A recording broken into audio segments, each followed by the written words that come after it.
ఇవాళ మీరు చూస్తే అధికారంలోకి వచ్చిన వెంటనే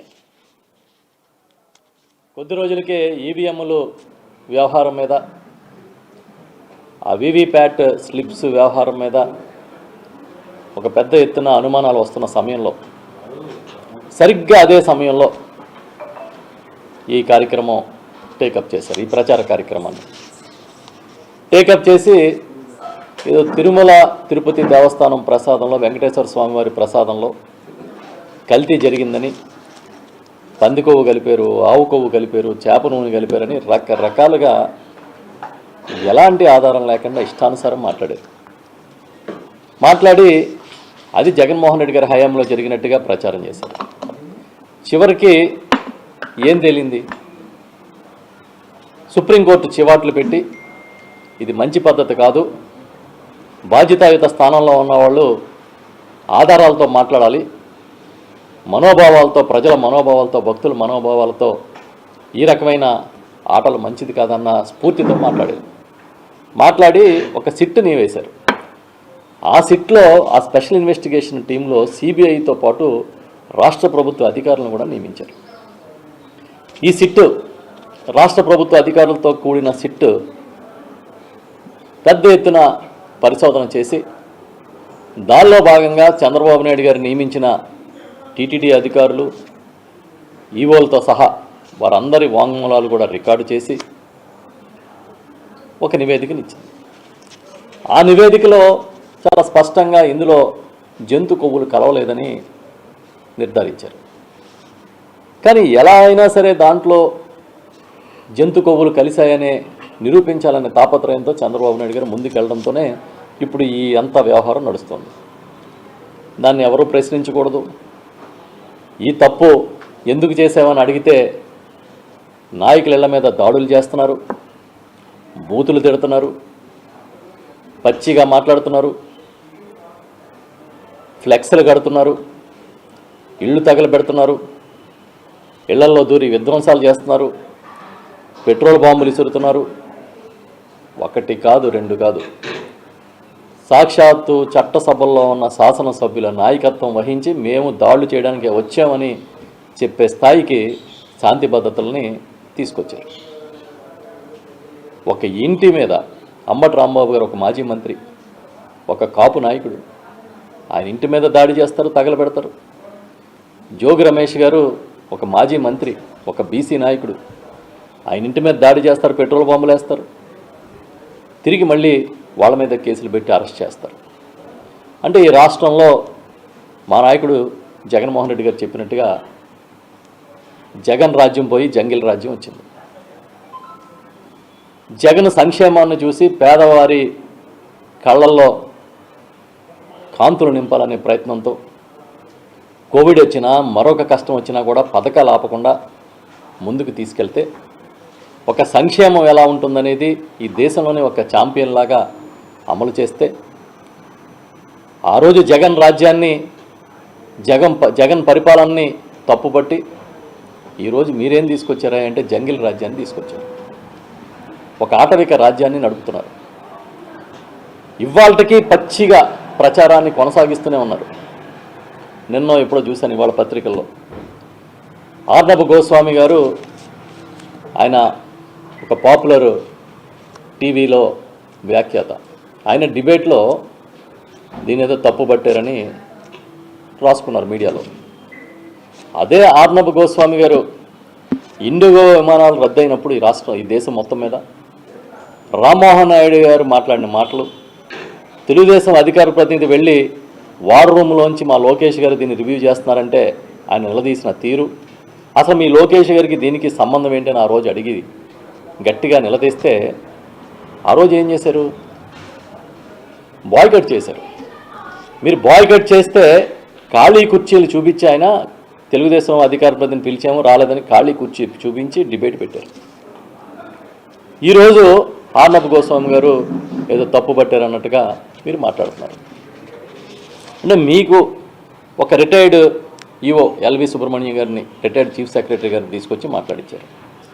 ఇప్పుడు ఏ అధికారి, ఏ రిటైర్డ్ అధికారి వారి అభిప్రాయాలు మీకు అనుకూలంగా మాట్లాడితే అచ్చొస్తారు పైనే, హెడ్లైన్స్లో దాన్ని పట్టుకు తిప్పుతారు.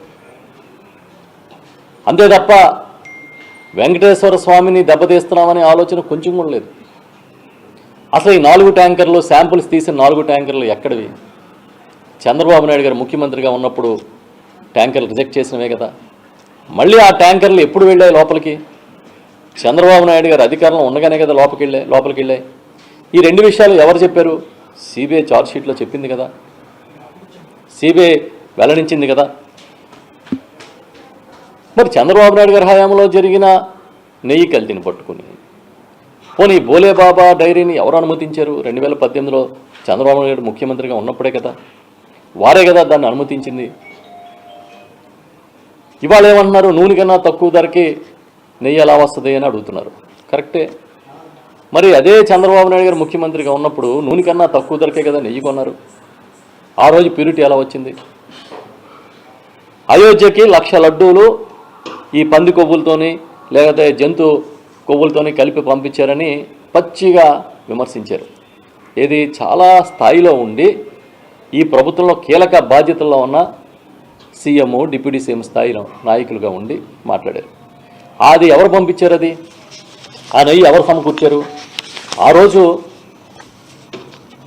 దీంట్లో ఒక బోర్డు మెంబర్గా ఉన్న వ్యక్తి సోబర్ గోరా, అదే కాకుండా రామేశ్వరరావు గారు ఒక అప్పటికి మరో మాజీ బోర్డు మెంబరు, వీరిద్దరూ బయట నుంచి ఆ నెయ్యిని సమకూర్చారు. అంతేగాని టీటీడీ టెండర్లో సప్లై చేసిన నెయ్యి కాదు. కానీ ఏమవుతుందంటే మేము ఒక నిజాన్ని చెప్పేలోపు 100 అబద్ధాలని సృష్టించి వదిలేస్తున్నారు ప్రజల మీదకి. మీకున్న సోషల్ మీడియా బలమో, మీకున్న సొంత మీడియా బలం ఈ అబద్ధాలను తీసుకెళ్ళి నిజంగా మార్చాలనే ప్రయత్నం చేస్తున్నారు. ఒక అబద్ధాన్ని సృష్టించి పదే పదే మాట్లాడేవాడు కొన్నాళ్ళకి అబద్ధం నిజమని తానే నమ్ముతాడనేది సైకాలజీ. ఇవాళ ఆ స్థాయికి వచ్చారు మీరంతా. మొన్న ఒక ఉమ్మడి ప్రెస్ కాన్ఫరెన్స్ పెట్టారు. ఆ ఉమ్మడి ప్రెస్ కాన్ఫరెన్స్లో సీఎం, డిప్యూటీ సీఎం, విద్యాశాఖ మంత్రి, బీజేపీ రాష్ట్ర అధ్యక్షులు, ఇంకా కొంతమంది నాయకులు అందరూ కూర్చున్నారు. అందరూ ఒక్కొక్కరు ఒక్కొక్క వెర్షన్ చెప్పారు. చివరికి ఈ రాష్ట్ర విద్యాశాఖ మంత్రిగా ఉన్న ఆయన ఎక్కడో చూశాను టీవీలో బయట ఏకంగా పంది మాంసం కలిసిందంటున్నాడు. అంటే ఏం చేద్దాం అనుకుంటున్నారు? అసలు హిందూ ధర్మాన్ని, కోట్లాది మంది ప్రజల దేవుడిగా కొలుచుకునే వెంకటేశ్వర స్వామిని, ఆయన ఖ్యాతిని, కీర్తిని మీరు ఏం చేయాలనుకుంటున్నారు? అది చెప్పండి ఫస్ట్. ఎందుకింత దుర్మార్గానికి మీరు ఒడిగడుతున్నారు? దేన్ని డైవర్ట్ చేయాలని ఈ కార్యక్రమం చేస్తున్నారు? మీరు ఒక్కటే గుర్తుపెట్టుకోండి, మీరు ఎన్ని రకాల ప్రచారాలు చేసినా దేన్ని డైవర్ట్ చేయలేరు ప్రజల దృష్టిలోంచి. ఒక్కడిని ఎదుర్కోవడానికి, ఒక్క జగన్మోహన్ రెడ్డి గారిని ఎదుర్కోవడానికి ఇన్ని కుట్రలా, ఇన్ని కుతంత్రాలా అనేది ఇవాళ ప్రజల్లో చర్చ జరుగుతుంది. మీకు నరాల జగన్ అంటే భయం. ఆ భయమే మీ కూటమిని కలిపుంచుతుంది. ఆ భయమే జగన్మోహన్ రెడ్డి గారిని తక్కువ చేసి చూపించి ఆయన ఇమేజ్ని దెబ్బతీస్తే కానీ మనం మనుగడ సాధించలేమనే స్థితికి మిమ్మల్ని తీసుకొచ్చింది. అంతేగాని ప్రజల్ని మెప్పించి ఇదిగో ఇంత బాగా చేశామని చెప్పి, ఈ హామీలు నెరవేర్చామని చెప్పి మీరు వచ్చే ఎన్నికలకి వెళ్ళగలుగుతామనే నమ్మకం మీకు లేదు. ఆ రోజు ఏం చెప్పారు? జగన్ 10 ఇస్తే మేము 20 ఇస్తామని చెప్పారు. మేము అడుగుతున్నాం, ఏమి ఇచ్చారు? ఇవాళ ఏ హామీని ఫుల్ఫిల్ చేశారు? ఒక ఆడబిడ్డ నిధి ఇచ్చారా? రైతులకి మీరు పెట్టుబడి సాయాన్ని పూర్తిగా ఇచ్చారా? ఒక పంటల ధర స్థిరీకరణ నిధి పెట్టారా? పోనీ సంవత్సరానికి 3 సిలిండర్లు అన్నారు, ఇప్పటికి సంవత్సరంన్నర దాటింది కదా మీ పరిపాలన వచ్చి. ఎన్ని సిలిండర్లు ఇచ్చారు? ఎంత మీరు సబ్సిడీ ఇచ్చారు? అమ్మఒడి స్థానంలో తల్లికి వందనం అన్నారు, ఎన్ని లక్షల మందికి కోత కోసారు? ఇవన్నీ ఒక ఎత్తు అయితే మీ పబ్లిసిటీ పీక్స్కి చేరిపోయింది. ఏ రేంజ్కి మీ పబ్లిసిటీ వెళ్ళిపోయిందంటే అసలు ఈ రాష్ట్రం దేశం జీడిపి గ్రోత్ రేట్లని దాటేసినట్టుగా చెప్తున్నారు. ఏ స్థాయికి మీ పబ్లిసిటీ చేరిపోయిందంటే కార్పొరేట్కి అత్యంత గొప్ప స్నేహితుడిగా చంద్రబాబు నాయుడు గారు అవార్డులు ఇచ్చుకునే స్థాయికి చేరిపోయారు. ఎకరం 99 పైసలకు ఇస్తారు. ఇంకో పక్కన చంద్రబాబు నాయుడు గారి కుమారుడి లోకేష్ గారి తోడల్లిడి సంస్థకి గీతంకి 55 ఎకరాలు వాళ్ళ కబ్జాలో ఉన్న భూమిని రెగ్యులరైజ్ చేయడానికి ప్రాసెస్ చేస్తారు. 55 ఎకరాల భూమిని మీరు ఎలా రెగ్యులరైజ్ చేస్తారయ్యా అంటే 5,000 కోట్ల రూపాయలు దీని విలువ కదా అంటే, ఆ ఎంపీ గారు, విశాఖపట్నం ఎంపీ గారు, ఆ గీతం ఇన్స్టిట్యూట్కి చైర్మన్గా ఉన్న భరత్ గారు, అబ్బాయి ఇది 1000 కోట్లే, 5,000 కోట్లు కాదంటున్నాడు. 1000 కోట్లు అంటే చాలా తక్కువ అంట వాళ్ళ స్థాయికి. అంతే కదా మరి. అసలు మీరు కబ్జా పెట్టినందుకు మీ మీద కేసులు పెట్టాలి, క్రిమినల్ కేసులు. అదంతా వదిలేసి కబ్జాని దర్జాగా మేము చేసుకునే హక్కు మాకుందని మీరు మాట్లాడుతున్నారు. ఎవడిచ్చాడు మీకు హక్కు? మీకోసం కొత్త చట్టాలు ఎక్కడి నుంచి వచ్చినాయి? ఏమన్నా అంటే ఒక రెడ్ బుక్ పట్టుకు తిరిగారు. ఆ రెడ్ బుక్లో పేర్లు ఉన్న వాళ్ళందరినీ లోపలేస్తాం, ఏదో చేస్తాం, అది చేస్తాం, ఇది చేస్తామని మాట్లాడుతూ ఉన్నారు. ఏం చేస్తారు చూసాం కదా. జైల్లో వేస్తారు, కేసులు పెడతారు, కొట్టిస్తారు, పోలీసులతో కొట్టిస్తారు, లేదా తప్పుడు కేసులు పెడతారు, ఇల్లు తగలబెడతారు, ప్రాణాలు తీస్తారు. తీయండి. ఇన్ని చేసిన వాడిని జంగిల్ రాజు అనకపోతే ఏమంటారు? ఇది ఇంకో పక్క తన మీద ఉన్న కేసులని తీసేసుకుంటున్నాడు చంద్రబాబు నాయుడు. ఎవరి మీద ఉన్న ఎవరైనా సరే ఆ స్థాయిలో ఉన్న వ్యక్తి తన మీద ఉన్న కేసులు తనే తీసుకుంటాడా? అసలు ఈ ప్రభుత్వం ఏ పని చేస్తుందో ప్రజలకు అర్థమవుతుందని మీకు తెలుస్తుందా లేదా? మొత్తం ఆయన మీద ఉన్న కేసులను తీసుకుంటాడు. ప్రతిపక్షంలో ఉన్నవాడి మీదో లేకపోతే గొంతెత్తిన వాడిదో తప్పుడు కేసులు పెడతానే ఉంటారు. అది మీ హక్కులాగా ఫీల్ అవుతున్నారు.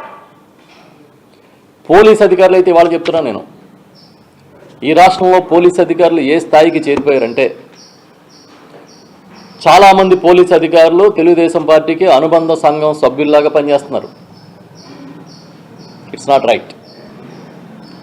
5 గంటల సేపు అంబటి రాంబాబు గారి ఇంటి మీద దాడి జరుగుతుంటే మీరు ప్రేక్షక పాత్ర వహించిన రోజునే మిమ్మల్ని క్వశ్చన్ చేసే హక్కు ఇవాళ ఈ రాష్ట్రంలో ప్రతి ఒక్కడికి వచ్చింది. అవునా కదా? ఒక జెడ్ కేటగిరీ ఉన్న జగన్మోహన్ రెడ్డి గారు ఇబ్రహీంపట్నం వెళ్తానంటే అర్ధరాత్రి రూట్లు మార్చి తిప్పి తీసుకెళ్ళి అప్పుడైనా పోనీ మీరు జనాన్ని ఆపగలిగారా?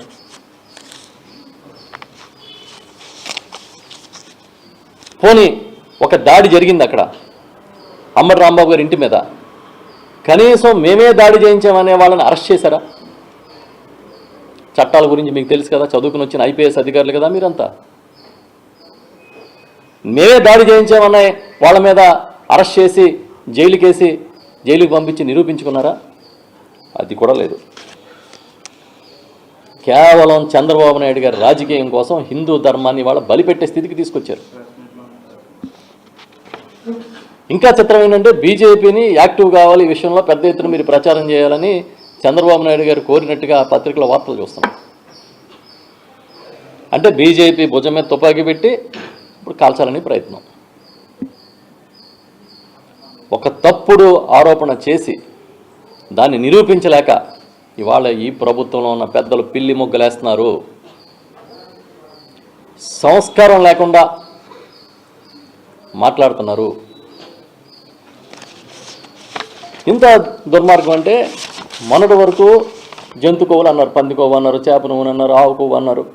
ఇప్పుడు ఏకంగా బాత్రూమ్లు కడుక్కునే హార్పిక్నే కలిపేశారంటున్నారు. బాత్రూమ్ కలుపుకున్న కెమికల్స్ కలిపేశారంట. ఆ లడ్డూలు ఎవరన్నా ఒకసారి హార్పిక్ లాంటిది కెమికల్ కలిపి తిని చూడండి, అసలు సాధ్యం అవుతుందా? ఎవరో మాట్లాడితే ఛానల్లో, ఇంకెవరో పత్రికలో రాస్తే అది పట్టుకొని చంద్రబాబు నాయుడు గారు లాంటి సీనియర్ నాయకుడు, ఈ రాష్ట్రంలో ఈ దేశంలో అత్యధిక కాలం ముఖ్యమంత్రిగా చేసిన నాయకుల్లో ఒక్కడైన వ్యక్తి మాట్లాడాల్సిన మాటలు ఇవి. అంటే ఎవరి మీద ఉక్రోషం? జగన్ గారిని కించపరచడం కోసం మీరు ఎంచుకున్న మార్గం ఇది. కులాల ప్రస్తావన, మతాల ప్రస్తావన లేని రాజకీయాలు చేస్తానంటే ఇదేనా? ఒక హిందూ మనోభావాల్ని ఇవాళ చంద్రబాబు నాయుడు గారు దెబ్బతీస్తున్నాన్న విషయం మర్చిపోయారా? అసలు కల్తీ ఇవాళ నెయ్యిలో జరగలే, మీ రాజకీయాల్లో జరిగింది, మీ సిద్ధాంతాల్లో. ఎప్పుడు ఏ పార్టీతో ఉంటారో ఆయనకే తెలియదు, చంద్రబాబు నాయుడికి. మీ సిద్ధాంతంలో జరిగింది.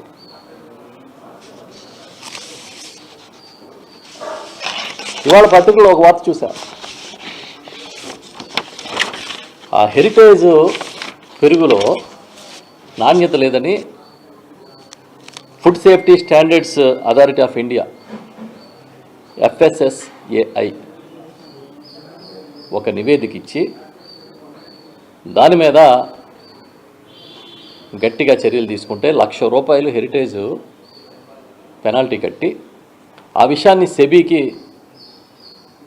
అంటే స్టాక్ ఎక్స్చేంజ్కి, ఎందుకంటే వీళ్ళ స్టాక్లో వీళ్ళ పబ్లిక్ లిమిటెడ్ కంపెనీ కాబట్టి నివేదించింది హెరిటేజ్ అని పత్రికల వార్తలు వచ్చినాయి, మీడియాలో వార్తలు వస్తున్నాయి. ఇది హర్యానాలో జరిగింది. అంతకుముందు వేరే రాష్ట్రంలో ఎక్కడో బ్యాన్ చేశారు ఈ ఉత్పత్తులని. ఇప్పుడు ఏంటి మీకేమన్నా అర్థమవుతుందా? అసలు మీరు అమ్మే విక్రయాలు మీ వస్తువుల్లోనే కల్తీ జరుగుతుందని బయటకు వస్తూ ఉంది. మీరు వచ్చి జరగని కల్తీని, జంతు కొవ్వులు కలిసినాయనో అదనో ఇదనో అక్కడ నిరూపించాలని ప్రయత్నం చేస్తారు. కనీసం ఇప్పటికైనా కొంచెమైనా ఆలోచించుకోండి కూర్చుని. ఎంతసేపు రాజకీయాలైనా, ఎంతసేపు ప్రత్యర్థుల్ని దెబ్బతీసే కుట్రలైనా, ప్రజల్ని మనసుల్ని గెలిచే కార్యక్రమాలు ఏమైనా ఉన్నాయా? అసలు ఏమైనా చేయాలనుకుంటున్నారా? ఏమనుకుంటున్నారు మీరు? ఇవాళ ఎలాగందంటే పరిస్థితి, ఏమండి ఆడబిడ్డని ఇది ఇవ్వలేదేంటి అని ప్రభుత్వాన్ని అడిగారనుకో, తిరుపతి లడ్డు కల్తీ జరిగింది. ఏం సార్ నిరుద్యోగ వృత్తి సంగతి ఏమైంది? తిరుపతి లడ్డులో చేప నూనె కలిసింది. ఎందుకు సార్ మళ్ళీ అమరావతిలో 2వ విడత భూముల సేకరణ, తిరుపతి లడ్డులో ఆవు కొవ్వు కలిసింది. ఇదేంటి సార్ పండిన పంటలు బయట పారబోస్తున్నారు, గిట్టుబాటు ధరలు లేవు, తిరుపతి లడ్డు కల్తీ జరిగింది. 20 లక్షల ఉద్యోగాలు ఏమైనాయి అని ఎవరిని అడిగారు అనుకోండి, తిరుపతి లడ్డూలో కెమికల్స్ కలిశారు. మీ నిరుద్యోగ వృత్తి ఏమైందని అడిగారు అనుకోండి, తిరుపతి లడ్డూలో బాత్రూమ్ కెమికల్స్ కలిపారు. PRC ఎందుకు పెట్టలేదని అడిగారు అనుకోండి, తిరుపతి లడ్డులో హార్పిక్ కలిపారు. ఈ రకమైన పరిస్థితి ఈ రాష్ట్రంలో ప్రభుత్వం నడుపుతుంది. ఇది సోషల్ మీడియాలో దీని గురించి చాలా గట్టిగా తిప్పుతున్నారు. ఇది తిరుగుతోంది సోషల్ మీడియాలోనే, సోషల్ మీడియాలో జరుగుతోంది ఈ చర్చ. ఇగో ఇలా ప్రభుత్వం ఇలా నడుపుతోంది అనేది ఈ చర్చ సోషల్ మీడియాలో జరుగుతోంది. ఆవు కాంపోజిషన్ లాగా నీ ఫెయిల్యూర్స్ అన్నిటికీ తిరుపతి లడ్డుయే సమాధానం. ఏంటి అని అంటే, అసలు మాకున్న సీనియారిటీ ఎవరికే లేదు, మాకున్న సిన్సియారిటీ ఎవరికే లేదని చెప్తారు. సీనియారిటీ ఒకటే ఉంటే సరిపోదు, సిన్సియారిటీ ఉండాలి. ఇవాళ జగన్మోహన్ రెడ్డి గారి సిన్సియారిటీ ఉంది కాబట్టి 3500 టెంపుల్స్ని ఒక్క టీటీడీ ద్వారానే నిర్మాణం చేశారు ఈ రాష్ట్రంలో. అదే కాదు, చంద్రబాబు నాయుడు గారు కూలదోసిన 40 టెంపుల్స్ ఒక్క విజయవాడలో మళ్ళీ జగన్మోహన్ రెడ్డి గారి హయాంలోనే నిర్మాణం చేసి ఇచ్చారు. అదే కాదు, తిరుమల తొలి దర్శనం వ్యవహారంలో ఉన్న ఆ మొదటి గొల్ల దర్శనం వ్యవహారం వివాదాన్ని ఆయనే పరిష్కరించారు. అంతేకాదు, ఈ రాష్ట్రంలో అర్చకులకు సంబంధించిన విధి విధానాలు కానీ, ఆలయాల నిర్మాణాలు చేపట్టడంతో మొదలుకొని ధర్మాన్ని పరిరక్షించడానికి 5 ఏళ్ల కాలంలో ఏం జరిగిందో మీరు వస్తారా డిబేట్కి? రండి. ఈ రోజున మీరు మాట్లాడే మాటలు ఏ స్థాయికి దిగజారిపోతున్నాయంటే, అసలు ఏదో హిందూ మతానికి వ్యతిరేకంగా ప్రభుత్వం పనిచేసినంత స్థాయికి తీసుకెళ్ళిపోతున్నారు. ఒక పక్కన ఆధారాలు కళ్ళ ముందు ఉన్న వైఎస్ రాజశేఖర రెడ్డి గారే 2007లో 7 కొండల జీవో ఇస్తే 2 కొండలు ఆయనే చేశారని మాట్లాడతారు. ఎవరో మాట్లాడలేదు, చంద్రబాబు నాయుడు గారే. తిరుమలలో అన్యమత ప్రచారాన్ని నిషేధిస్తూ ఆయన హయాంలోనే జీవో ఇచ్చారు, వైఎస్ఆర్ హయాంలో. ఇవాళ జగన్మోహన్ రెడ్డి గారి హయాంలో విశాఖపట్నంలో వెంకటేశ్వర స్వామి ఆలయం, అమరావతిలో వెంకటేశ్వర స్వామి ఆలయం, ముంబైలో వెంకటేశ్వర స్వామి ఆలయం, కాశ్మీర్లో వెంకటేశ్వర స్వామి ఆలయాన్ని నిర్మాణం చేసింది ఎప్పుడు? జగన్మోహన్ రెడ్డి గారి హయాంలో. మీరేం చేస్తున్నారు? అసలు మంచి జరిగితే మీ అకౌంటు, ఇంకేదన్నా జరిగితే వేరే వాళ్ళ అకౌంట్. ఎంత మీరు దిగజారిపోయినా వాళ్ళ ప్రజలు నమ్మే స్థితిలో లేరు మిమ్మల్ని. 20 నెలల కాలంలో వాస్తవాలు తెలుసుకోండి బయటికి వెళ్ళి. మీరేదో జీడిపి గ్రోతులు పెరిగిపోయినాయి, మేమేదో సాధించామంటే ఇక్కడ ఎవరు నమ్మడానికి లేదు. ఏ కీలక అంశాన్ని, ఏ సంక్షేమానికి సంబంధించిన అంశాన్ని కూడా మీరు సరిగా ట్యాకిల్ చేయట్లే. చివరికి మొన్న కేంద్ర బడ్జెట్లో ఏం సాధించారో చెప్పండి. ఈ లడ్డు హంగామాలో పోయింది కానీ దాని చర్చ లేకుండా ఏం సాధించారో చెప్పండి. నేను పత్రికలో చూస్తే అమరావతికి 1500 కోట్లు 1300 కోట్లు సెంట్రల్ గవర్నమెంట్ ఇస్తుంది, అది కూడా అప్పో అనేదో చెప్పి రాశారు. కానీ మీరు అమరావతి దగ్గర కట్టడానికి ఎన్టీఆర్ విగ్రహానికి 1750 కోట్లు ఖర్చు పెడతామని ప్రణాళికలు వేశారు. ఆ మాత్రం కూడా సాధించలేకపోయారు. ఇవాళ విశాఖ రైల్వే జోను, దానిలో కేకే లైన్ని, కిరణ్ రావు లైన్ని తీసుకెళ్ళి ఆ ఒరిస్సాలో ఎక్కడ కలుపుతారని అంటే దాని గురించి మాట్లాడేవాడు లేడు. పోలవరం ఎత్తు తగ్గించేశారు, ఆ ప్రస్తావనే లేదు. ప్రజల సమస్యల్ని, రాష్ట్ర ప్రభుత్వ రాష్ట్ర అభివృద్ధిని వదిలేసి పూర్తిగా ప్రచారం మీద ఆధారపడ్డారు.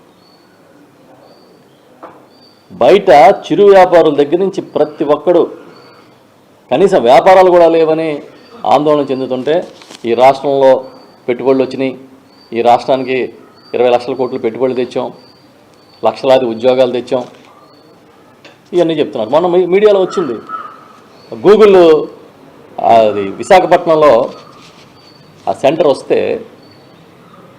దాన్ని పెద్దగా చూపించారు. అది ఎప్పుడు జగన్మోహన్ రెడ్డి గారి హయాంలో రావాల్సిన అదాని డేటా సెంటర్. అది దాని ఏదో గూగుల్తో ఒప్పందం అయితే కొత్తగా తెచ్చినట్టుగా ప్రచారం చేసి అది నిజం కాదని తేలితే మళ్ళీ నెమ్మదిగా ఆ సబ్జెక్ట్ మీద తగ్గిపోయారు.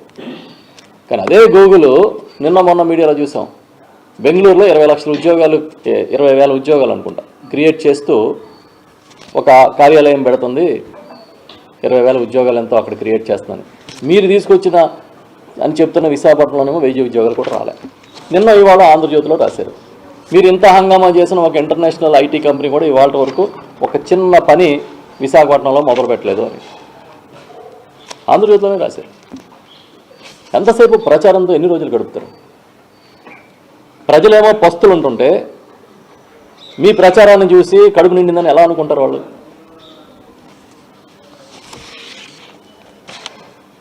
నిన్న కాక మొన్న ఇక్కడ మన సుప్రసిద్ధ ఆలయం అన్నవరంలో ప్రసాదంలో ఎలకలు తిరుగుతున్నాయని మీడియాలో వచ్చింది.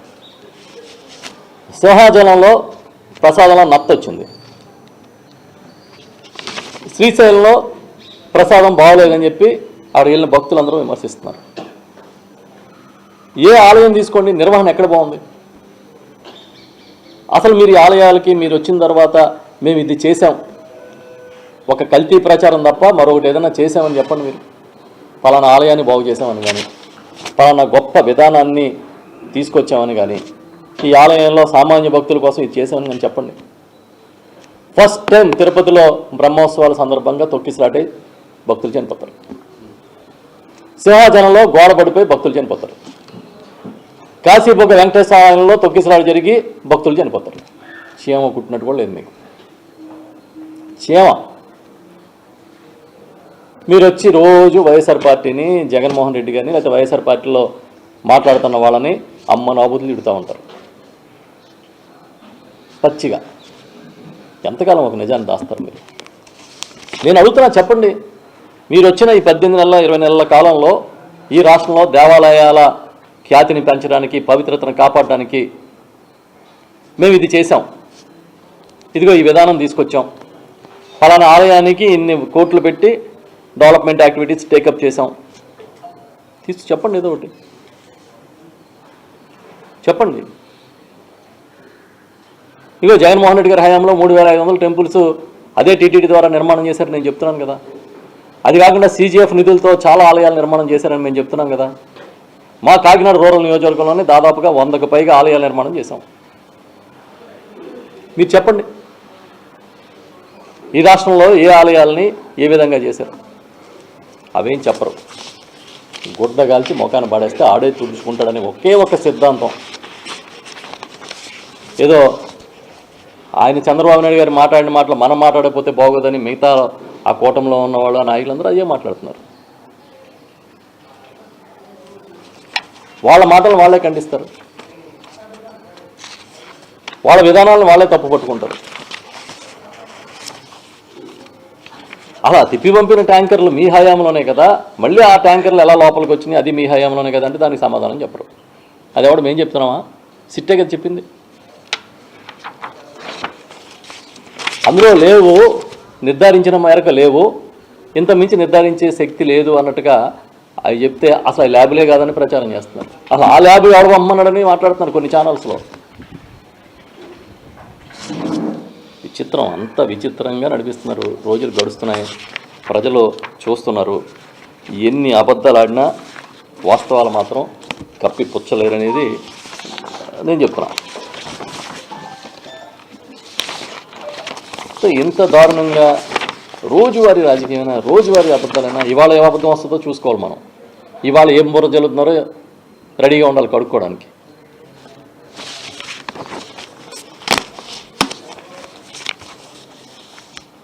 వాళ్ళకి నచ్చిన అధికారులని, ఆ రోజు జగన్ గారికి నచ్చని అధికారులని తీసుకొచ్చి ఇంటర్వ్యూలు వేసేస్తే నిజాలు అయిపోతాయా? చెప్పండి. ఏమని అడిగితే దాడులు, ఏమని అడిగితే విధ్వంసం. భాష, ఇంకా ఆ భాష అయితే చెప్పక్కర్లేదు. వాళ్ళు వాడుతున్న భాష, మహిళలు కూడా చాలా గొప్ప భాష వాడుతున్నట్టుగా టీవీలో చూస్తాం.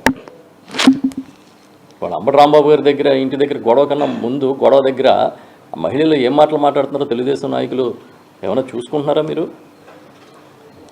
లేకపోతే అదే సరైన పద్ధతిలో ఉన్నామని మీరు అనుకుంటున్నారా?